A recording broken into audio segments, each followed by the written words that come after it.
Good afternoon, everybody. Looking ahead towards Mamathon, I thought it would be a good idea to do a little bit of groundwork and to actually go through the entire decision by both sides in the Seventh Circuit en banc decision that ultimately went against Brendan, and to actually read through the entire 70 pages of it, both Hamilton's decision and majority opinion and the dissenting opinion of obviously Williams, Rovner and Wood. So anyway, let's just crack straight on. Hi Linda. With this and make that the full screen like that. Excellent. And next we come down to this. So as I say, we'll just read through, see how far we get. So I've put it as part 3. Part 1, I should imagine there'll be at least 3 or 4 parts, possibly more. So in the United States Court of Appeals for the 7th Circuit, we have Brendan Dassey versus Michael A. Dittman. Apparently Michael A. Dittman is the governor of the jail, which is why he is the respondent appellant. As it says here, this was argued on September the 26th, 2017, and decided not much later, December the 8th, 2017. It was the appeal from the United States District Court for the Eastern District of Wisconsin, based on William E. Duffin's earlier decision. And the en banc hearing was in front of Judge Wood, Chief Judge, Easterbrook Khan, Rovner, Williams, Sykes, and Hamilton. Hamilton, Circuit Judge, wrote as follows. Petitioner Brendan Dassey confessed on videotape to participating in the 2005 rape and murder of Teresa Holbach and the mutilation of her corpse. The Wisconsin State Courts upheld Dassey's convictions for these crimes, finding that his confession was voluntary and could be used against him. The principal issue in this habeas corpus appeal is whether that finding was based on an unreasonable application of Supreme Court precedent or an unreasonable view of the facts. It continued, whether Dassey's confession was voluntary or not is measured against a general standard that takes into account the totality of the circumstances. Some factors would tend to support a finding that Dassey's confession was not voluntary. I would suggest Hamilton far more than some, but anyway, we'll carry on. His youth, his limited intellectual ability, some suggestions by the interrogators, their broad assurances to a vulnerable suspect that honesty would produce leniency, and inconsistencies in Dassey's confession. Many other factors, however, point toward a finding that it was voluntary. Dassey spoke with the interrogators freely after receiving and understanding Miranda warnings and with his mother's consent. The interrogation took place in a comfortable setting, without any physical coercion or intimidation, without even raised voices, and over a relatively brief time. Dassey provided many of the most damning details himself in response to open-ended questions. On a number of occasions, he resisted the interrogators' strong suggestions on particular details. Also, the investigators made no specific promises of leniency. After the state courts found the confession voluntary, a federal district court and a divided panel of this court found that the state court's decision was unreasonable and that Dassey was entitled to a writ of habeas corpus. We granted en banc review to consider the application of the deferential standards. I'm just going to check and make sure that everything is as it should be as far as the picture is concerned. Yes, I'm happy about that. The only way I can check is by going onto the phone and seeing if my screen is coming up, which it is, and that's good. Because sometimes me and technology, well, we're not always the best of friends. So we granted en banc review to consider the application of the deferential standards of 2254 and the implications of the panel decision for interrogators of juvenile suspects. The state court's finding that Dassey's confession was voluntary was not beyond fair debate, but we conclude it was reasonable. We reversed the grant of Dassey's petition for a writ of habeas corpus.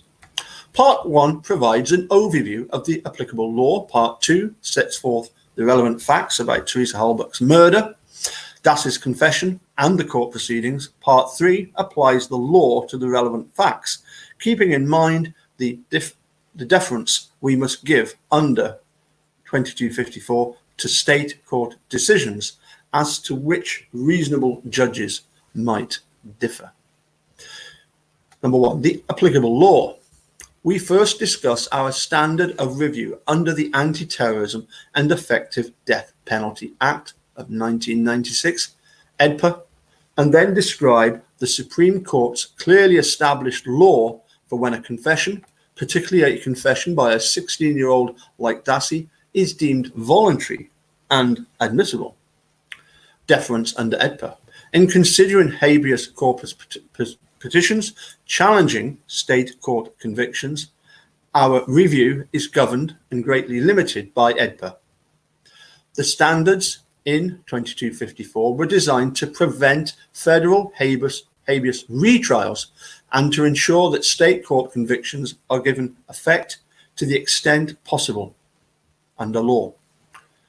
Section 2254 provides that a state court conviction cannot be overturned unless the state court's adjudication of a federal claim on its merits, to be continued, 1, resulted in a decision that was contrary to or involved an unreasonable application of clearly established federal law as determined by the Supreme Court of the United States, or 2, resulted in a decision that was based on an unreasonable determination of the facts in light of the evidence presented in the state court proceeding.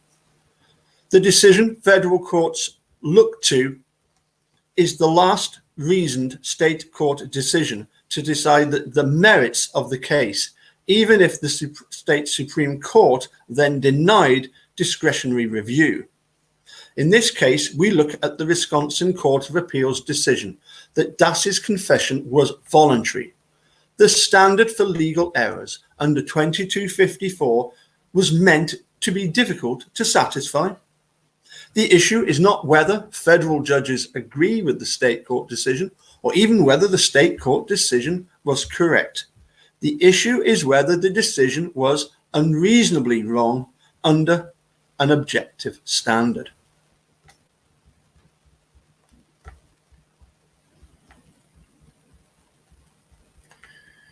Okay. Put another way, we ask whether the state court decision was so lacking in justification that there was an error well understood and comprehended in existing law beyond any possibility for fair-minded disagreement.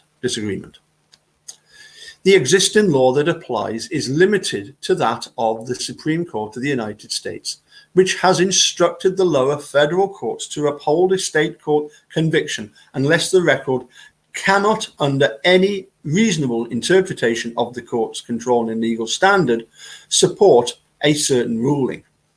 Even if we were to consider the approach in past Supreme Court decisions outmoded, as the dissents suggest, a state court's decision consistent with the Supreme Court's approach could not be unreasonable under EDPA. As a result, federal habeas relief from state convictions is rare.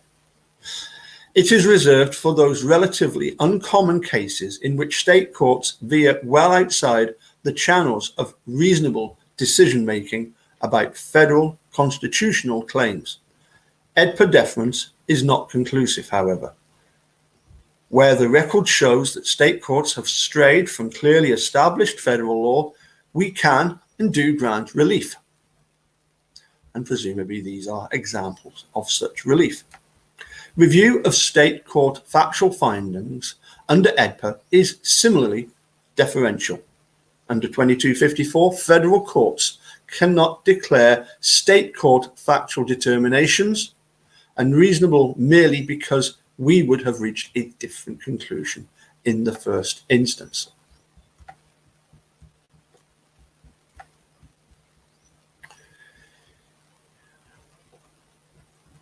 EDPA does not permit federal courts to supersede the trial court's determination.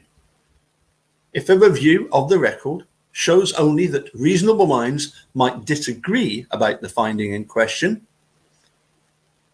but again, deference does not imply abandonment or abdication of judicial review and does not, by definition, preclude relief. The law of confessions. The Due Process Clause of the 14th Amendment forbids the admission of an involuntary confession in evidence in a criminal prosecution.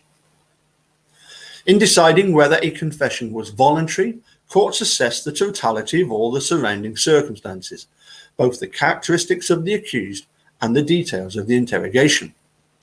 The purpose of this test is to determine whether the defendant's will was in fact overborne. The Supreme Court's many cases applying the voluntariness test have not distilled the doctrine into a comprehensive set of hard rules, though prohibitions on physical coercion are absolute.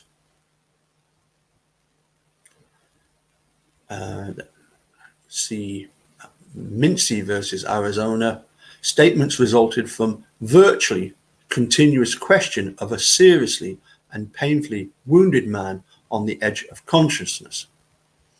Okay, and confessions extracted by brutality and violence.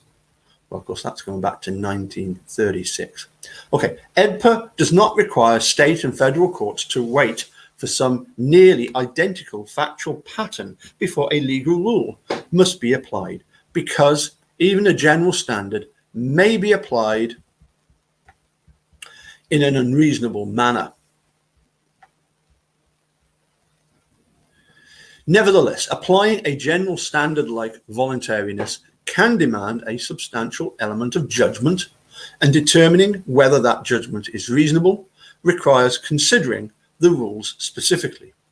The more general the rule, the more leeway courts have in reaching outcomes in case-by-case determinations. Upholding state court Miranda conclusion where factors pointed in opposite directions, for example. The state courts had such leeway here, and in the end that leeway is decisive as we apply the test of 2254. This general standard has some specific requirements to guide courts. First, a person arguing his confession was involuntary must show that the police engaged in coercive practices. Physically abusive interrogation tactics would constitute coercion. 1953 case, physical violence is per se coercion. Overruled on other grounds by a case in 1964. Okay, so I think we get the idea that torturing people is not allowed. Physical interrogation tactic short of physical force can amount to coercion. The court has condemned tactics designed to exhaust suspects physically and mentally. Such tactics include long interrogation sessions or prolonged detention, paired with repeatedly but relatively short questioning.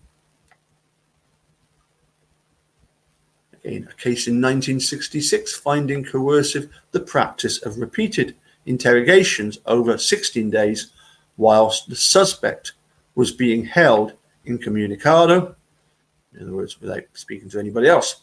The Supreme Court has not found that police tactics not involving physical or mental exertion taken alone were sufficient to show involuntariness. In several cases, the court has held that officers may deceive suspects through appeals to a suspect's conscience by posing as a false friend and by other means of trickery and bluff. The word bluff, it sounds as if it's just a little bit of a game, it's nothing serious. Bluffing is considered the same as lying, even more so. By means of trickery and bluffing. It makes it, as I say, it makes it sound very, very unsinister at all. They were just having a little game. Anything but the truth. Suspect was deceived into confessing to false friend to obtain insurance payout to children and stepchildren. Deceiving suspect about another suspect's confession. False promises to a suspect have similarly not been seen as per se coercion, at least if they are not quite specific. Rejecting language in Bram versus United States of 1897, that is going back a long time, stating that a confession could not be obtained by any direct or implied promises, but finding promise to protect suspect from threatened violence by others rendered confession involuntary. Okay, false promises may be evidence of involuntariness, at least when paired with more coercive practices, or especially vulnerable defendants as part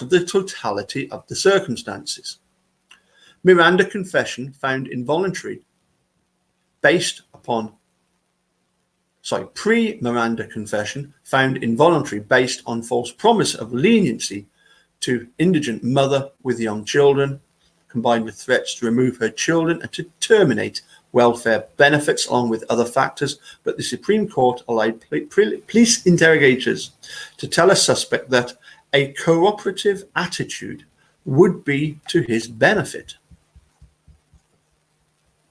Well, certainly Brendan was very cooperative, rather too much. And in another case, reversing finding that confession was involuntary. Supreme Court precedents do not draw bright lines on this subject. In assessing voluntariness, courts must weigh the tactics and setting of the interrogation alongside any particular vulnerabilities of the suspect. Relevant factors include the suspect's age, intelligence, and education, as well as his familiarity with the criminal justice system,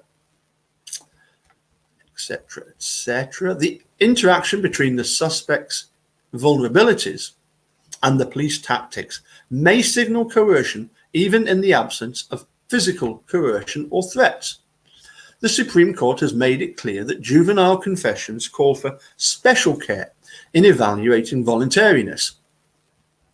In juvenile cases, the law is particularly concerned with whether a friendly adult is present for or consents to the interrogation. Another case, what have we got here? Just something being cited at various pages, I presume. Concerns about physical exhaustion, naivety about friendly police in the context of an adversarial police interview, and intellectual disability also take on heightened, be worth their weight, let's find out, importance for assessing whether a juvenile's will was overborne. As we detail below, Dassey's case presents different factors pointing in opposite directions. The most important to our analysis include his age and intellectual ability, the physical circumstances of the interrogation, the manner and actions of the police in question in Dassey, including bluffing about what they knew and assuring him of the value of honesty, Dassey's resistance or receptiveness in suggestions by interrogators, and the extent to which he provided the most incriminating information in response to open-ended, long, non-leading questions. For me, the thing that strikes me so far is that, what Judge Hamilton was saying at the beginning was, bearing in mind you're dealing with the American legal system, where it's the only English-speaking country in the world where interrogators are permitted to lie to people, but based on American law, what he seems to be saying is reasonable. He seems to know his facts. It's just a question of how does he apply these facts. It's one thing knowing what should be looked at, and it's another one altogether in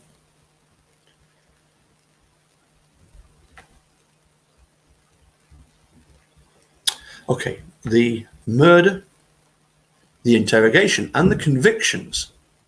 Okay, the murder of Teresa Halbach. With the applicable law in mind, we turn to the horrifying murder of Teresa Halbach, and then the circumstances of Dassey's confession. More detailed accounts are available in the panel, district court, and state court opinions, affirming convictions of Dassey's uncle. So they are looking. Let's look also at State versus Avery. So they are looking at the record of Stephen's conviction. I say we might take issue with the fact that we even know that Teresa was in fact murdered. In 2005, Teresa Halbach was a young photographer with her own business based in Calumet County, Wisconsin. On October the 31st, her last appointment of the day was at Avery's Auto Salvage to photograph a van for an advertisement. Halbach never returned from that appointment. A few days later, during a missing person search, her car was found at the salvage yard. Her blood stained the car's interior. A further search turned up Halbach's charred remains in a burn pit on the property, along with shell casings on the floor of Stephen Avery's garage.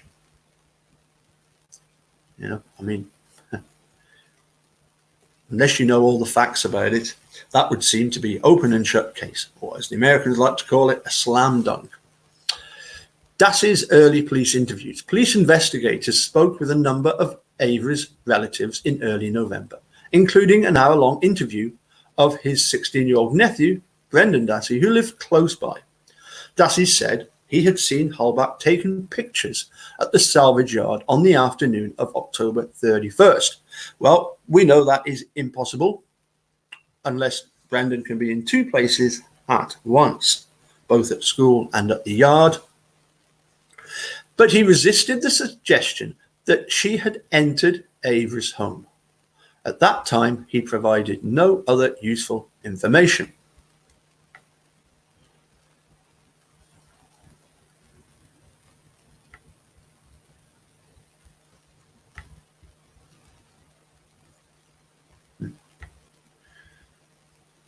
Several months later, though, investigators received word that Dassey had been crying uncontrollably and had lost about 40 pounds of weight. They proceeded to interview him a total of 3 times on February 27th. In these voluntary witness interviews, it became clear that Dassey knew much more about Teresa's murder. Dassey was not in custody on February 27th. He signed and initialed a Miranda waiver, and his mother consented, though she did not sit in. In those interviews, Dassey admitted that on October the 31st, he had gone over to Avery's trailer around 9 p.m. to help with a bonfire. He told the police that he had seen parts of a human body in the fire. He also said that Avery had threatened to hurt him if he spoke to the police. When the police asked about a pair of bleached, stained jeans they had learned about from another family member, Dassey admitted that he had helped Avery clean up a spill on the garage floor late that night. But Dassey claimed to have had nothing to do with Teresa's death. The March 1st interview and confession. The circumstances of the interview. After those interviews, investigators thought Dassey had been a witness to at least the aftermath of a terrible crime and was struggling with the horror of what he had seen. On March 1st, the investigators, Mark Wiegert and Tom Fassbender, obtained his mother's permission for another interview. They took Dassey from his high school to a local sheriff's department where he was questioned without the presence of a friendly adult. In the car, the investigators gave Dassey standard Miranda warnings about his right to remain silent, his right to an attorney, and the possibility that statements he gave could be used against him. Dassey orally acknowledged the warnings, and he initialed and signed a written Miranda waiver form. He and the officers chatted during the ride. The three took a short detour to Dassey's home to retrieve his pair of bleach-stained jeans, which were kept as evidence. When they arrived at the sheriff's department, Dassey confirmed what he understood his rights, that he understood his rights and still wanted to talk to them. The interview took place in a so-called soft interview room equipped for videotaping. Dassey sat on a couch facing two officers and a camera. Over the next 3 hours, Dassey was repeatedly offered food, drinks, restroom breaks, and opportunities to rest. At no point in the interview did the investigators threaten Dassey or his family, nor did they attempt to intimidate him physically. They did not even raise their voices. Neither investigator tried to prevent Dassey from leaving the room, nor did they use any sort of force to compel him to answer questions.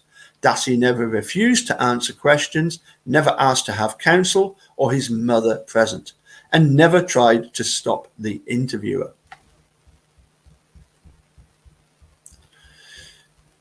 The first hour of questioning. Let me just see.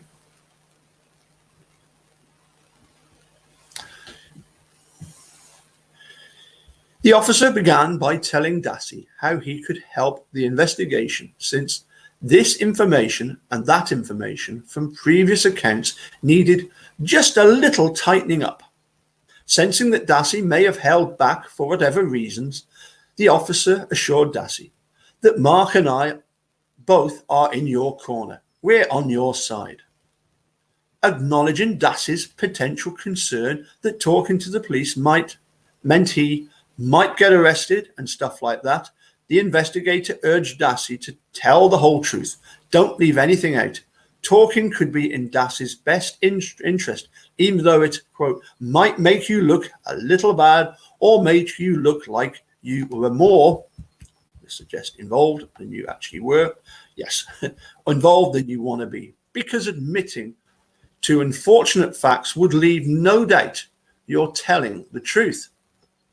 The first investigator closed by saying that, from what I'm seeing, even if I filled in some of the holes in Dassey's stories, I'm thinking you're all right, okay? You don't have to worry about things. We know what Stephen did. We just need to hear the whole story from you. I think that was Tom that said that. The other investigator went on. Yes, pretty sure this is Mark Wiegert now. Honesty here, Brendan, is the thing that's going to help you, okay? No matter what you did, we can work through that, okay? We can't make any promises, but we'll stand behind you no matter what you did. It's completely contradictory, okay? Because you're being the good guy here, and by you talking with us, it's helping you, okay? Because the honest person is the one who's going to get a better deal out of everything. Excellent, excellent, Mr. Wiegert. After Dassey nodded in agreement, the investigator continued. You know, honesty is the only thing that will set you free, right? And we know, like Tom said, we know. We reviewed those tapes. We pretty much know everything. That's why we're talking to you again today. We really need you to be honest this time with everything, okay?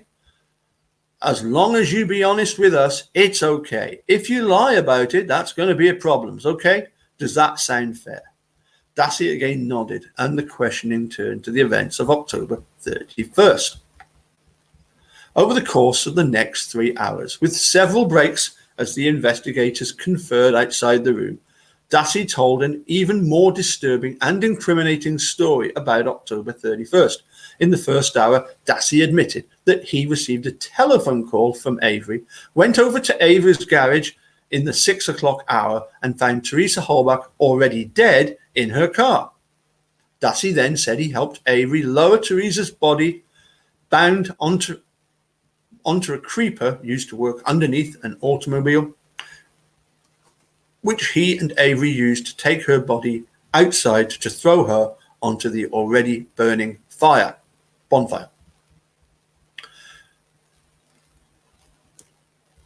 At that point, less than an hour into the interview, Dassey's story pivoted dramatically. Dassey revised his story to say that he first noticed something amiss in the 4 o'clock hour. Dassey volunteered that when he was out getting the mail, he heard a woman screaming inside Avery's trailer.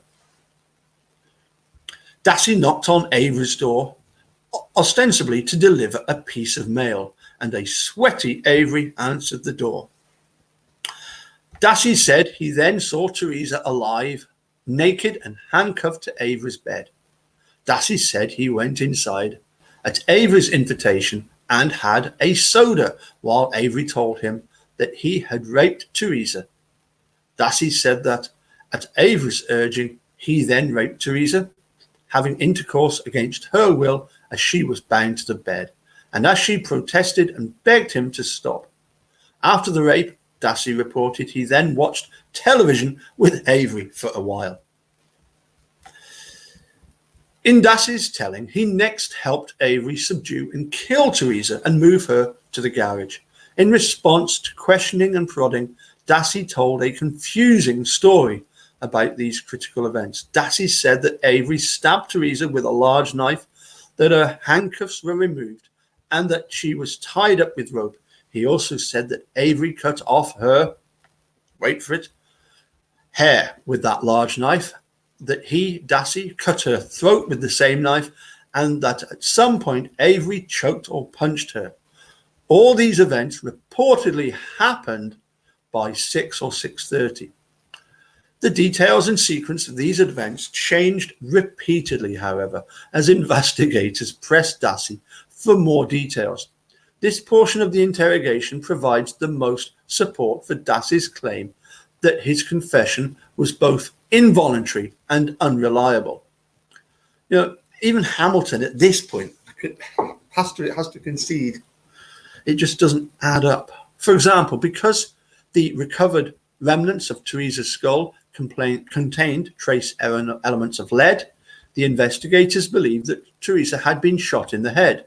They were eager for Dassey to describe what else was done to her head besides cutting and punching. In this exchange, Dassey did not provide the answer they were looking for. He offered what seemed like guesses. The investigators abandoned their vague admonitions to tell the truth.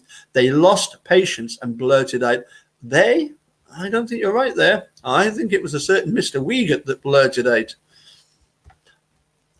We all know the line. All right, I'm just going to come out and ask you, who shot her in the head? And the answer will be worth the wait. Brendan, he did. Then why didn't you tell us that? Because I couldn't think of it. Fassbender, now you remember? Brendan nods, yes. Tell us about that then. So, Dassey continued to do so over the whole course of the March 1st interview, revising upwards the number of times Teresa was shot from twice to 3 times and then up to 10 times.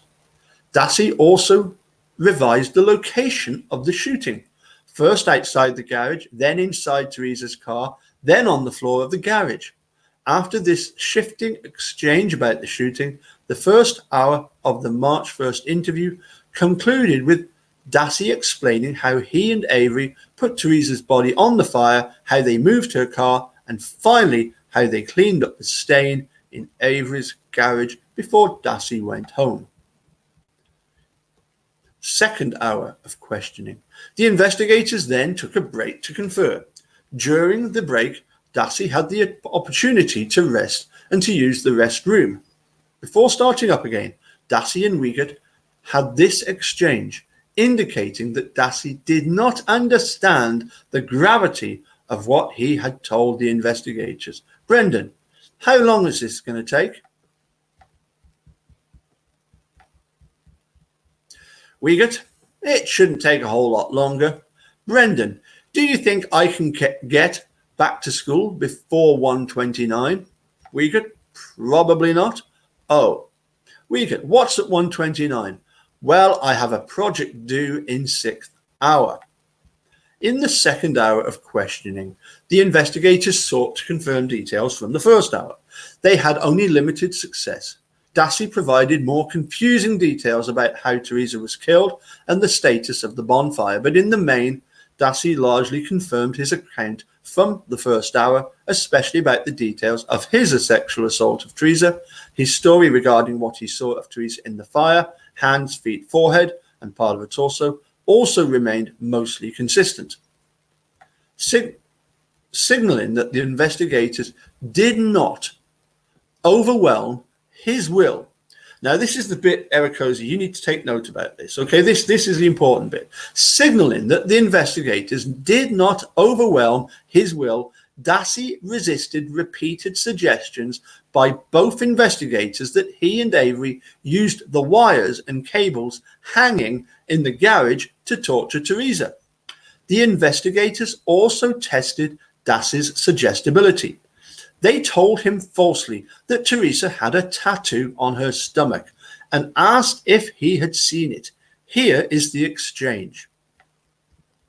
Fassbender, did she have any scars, marks, tattoos, stuff like that that you can remember? Well, of course, we know that she had a stomach piercing, but anyway. Brendan, I don't remember any tattoos. Fassbender, okay. And of course, we know that Teresa had a tattoo on her stomach. Do you remember that? Brendan? Fassbender, do you disagree with me when I say that? Brendan, no, but I don't know where it was. It's so obvious. No, he does not disagree with Fassbender. Therefore, he is agreeing with Fassbender. And if you listen carefully, he doesn't say, but I don't know where it was. He says, no, but I don't know what it was. Because he knows that the next thing they're going to ask, because he's basically agreed with Fassbender that there's a tattoo, the next thing he knows they're going to ask is, or he's trying to preempt, because he knows the next thing they're going to ask is, describe this tattoo that he's had to agree to being on Teresa's stomach. In this exchange, Dassey stuck to what he thought he knew, despite being challenged and prodded by the investigators. I say, isn't it interesting that even Judge Hamilton, and along with Tom Fassbender, have both misrepresented the control question.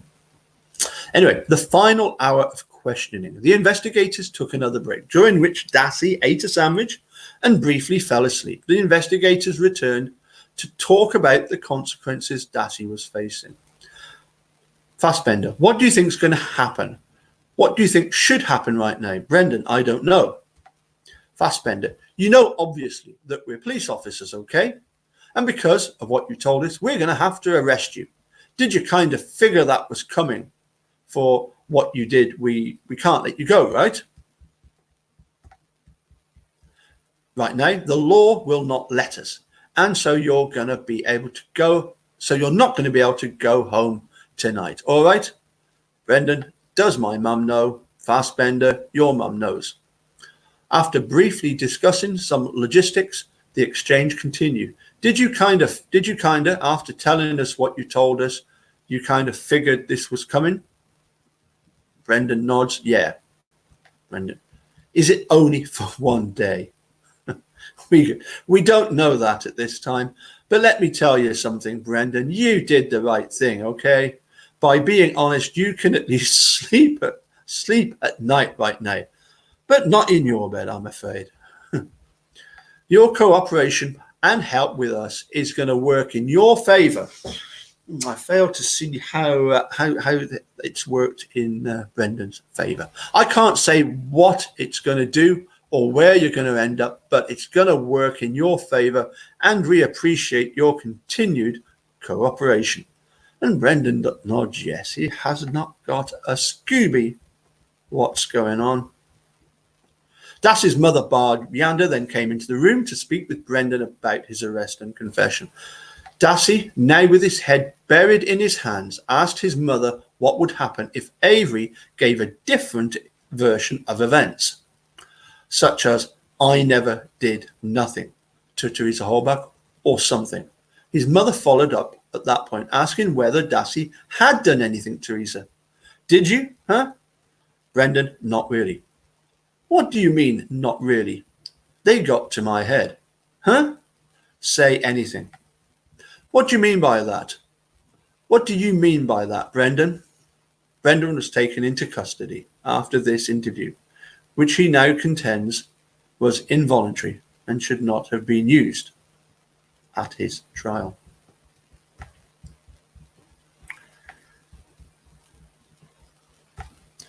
I think we're up to page 22. I think that'll keep us going for now.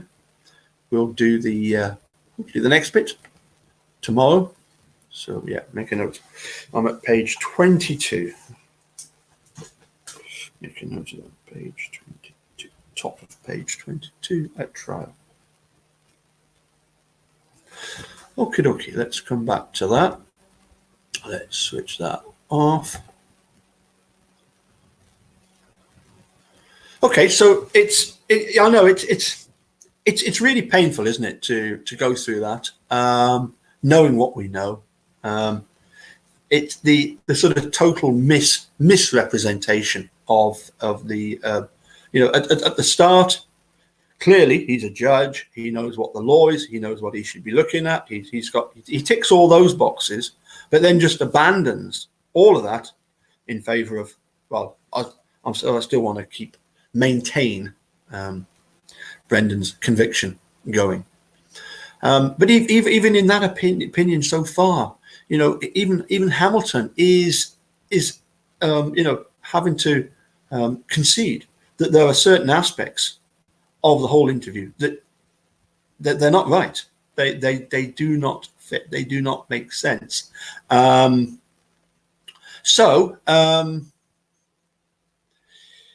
We'll carry on. We'll look at the next part. The best bit, of course, is Judge Wood's dissenting opinion, which even Steve Drizzen said that she came up with lines that he could only have dreamt of coming up with. So we look forward to concluding Judge Hamilton's. I believe Judge Wood starts at page 40. So we've got 18 more pages to suffer of Hamilton, and then we'll get on to the good stuff. Okay. So anyway, thank you all for tuning in.